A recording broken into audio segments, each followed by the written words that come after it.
For this Field Trip Friday, Larissa and I, we're going out with a bang.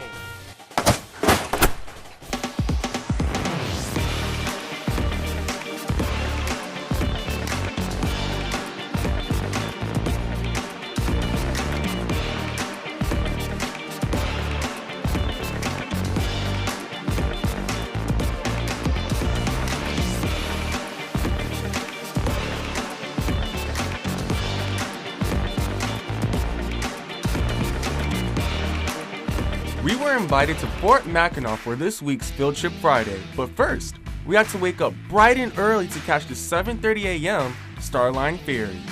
Let's venture back to the 1800s when Fort Mackinac was the prime location for Great Lake control and the beginning to the War of 1812.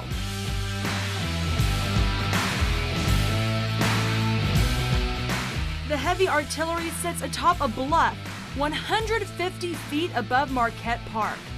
I could not wait to pull the rope and fire the cannon for the first time this season. All right, well, welcome to the Upper Gun Platform. My name is Trevor. I am joined here by Sage, and you two are going to be our cannon crew here at Fort Mackinac today.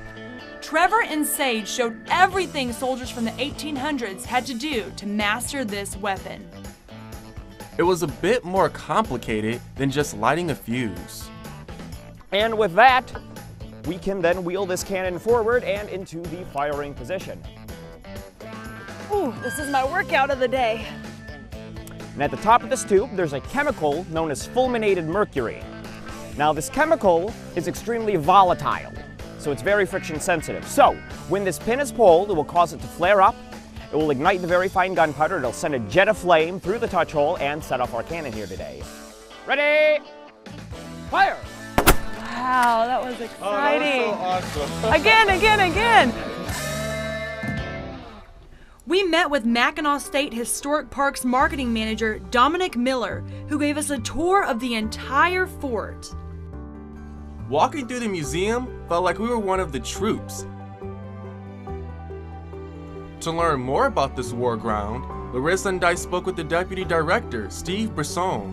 The fort, when it existed on the mainland, had been both a civilian community and a military establishment, and the British never liked that. So when they moved things over to the island, they separated the soldiers from the civilians, putting the civilians down below in the village and the fort up here.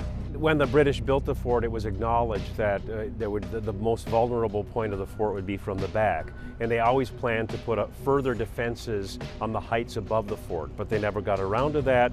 After the Americans took over the fort from the British in 1896, they didn't get around to that either. On July 17, 1812, the United States declared war against the British. But the soldiers at Fort Mackinac were unaware of the attack that was about to take place. The fort sits on a bluff that overlooks the docks and the front of the island, making it easy to spot the enemy, but the fort had a blind spot. So when war was declared between Great Britain and the U.S. during the War of 1812, the British quickly came over to Fort Mackinac, a sneak attack, and exploited that flaw. And easily capture the fort. The British, Canadians, and Native American soldiers marched with cannons, overtaking the 60 men that were chosen to protect the fort. The United States had no choice but to give up the island, which became a back and forth battle to control the fur trade and strategic straits between Lake Huron and Lake Michigan.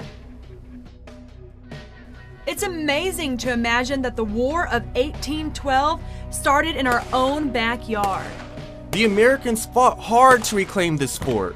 Now this treasured land is a Pandora's box to history buffs and military men and women. It was a fort with a long history. From 1780 to 1895, it was a functioning fort. So for 115 years, and that was kind of unusual for forts in America in the 19th century. So by the time Fort Mackinac closed in 1895, it was already kind of an antique fort. It was kind of acknowledged that it had a great history, and tourism, of course, by that time was already big on Mackinac Island. The tourists were coming up to see Fort Mackinac when it was still an active military post. I think A visit to Fort Mackinac is one of the highlights to coming to Mackinac Island. It's kind of an icon of the island, a major landmark. Coming to the island and not visiting the fort is like going to Rome and not visiting the Colosseum, or going to Paris and not seeing Notre Dame. You have to go to those landmarks, and Fort Mackinac is the chief landmark on the island. But there's a lot of other things to do here as well. We operate a number of other historic sites downtown, and 82% of the island is part of Mackinac Island State Park. We welcome you to get in uniform, go back in time, and march through Fort Mackinac. On Mackinac Island, history comes to life. Well, you have to tune in next time for Field Trip Friday and see the next adventure Larissa and I are heading on to.